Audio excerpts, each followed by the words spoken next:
से ज्यादा active force, 21 lakh से ज्यादा रिजर्व फोर्स, 4000 से ज्यादा टैंक,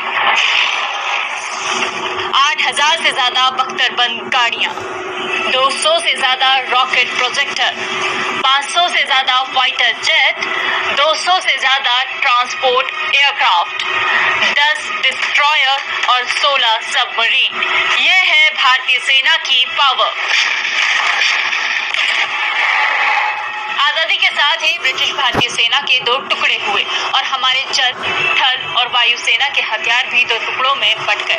देश की रक्षा में लगी भारतीय सेना की आज बहुत सी चुनौतियां हैं, जिनके लिए स्ट्रैटेजी, नई पॉलिसी, नए हथियार और नए इंफ्रास्ट्रक्चर पर भारत लगातार काम कर रहा है। आज मंडे मेगा स्टोरी में बात इंडियन मिलिट्री की सबसे बड़ी मरम्मत की।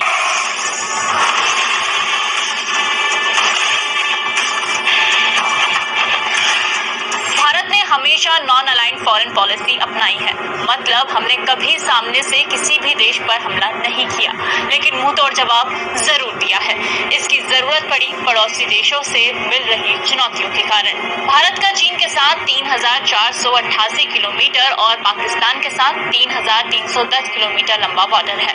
जब भारत की पाकिस्तान से जंग हुई तो चाइना ने दूरी रखी, ठीक ऐसा ही चाइना के मामले में पाकिस्तान ने भी किया। इन दोनों देशों की नजदीकी भारत के लिए बड़ी चुनौती है। वर्तमान सीडीएस और पूर्व सेना प्रमुख जनरल विपिन रावत कह चुके हैं कि भारत एक साथ 2 मोर्चों पर युद्ध के लिए पूरी तरह तैयार नहीं है। दरअसल भारतीय मिलिट्री में लंबे समय से कोई बदलाव नहीं हुआ था, लेकिन अब इस दिशा में काम शुरू हो गया है। इस और सबसे पहला कदम साल 2019 में उठाया गया, जब भारत में तीनों सेनाओं को इंटीग्रेट करने के लिए चीफ ऑफ डिफेंस स्टाफ यानी कि सीडीएस का पद बनाया गया।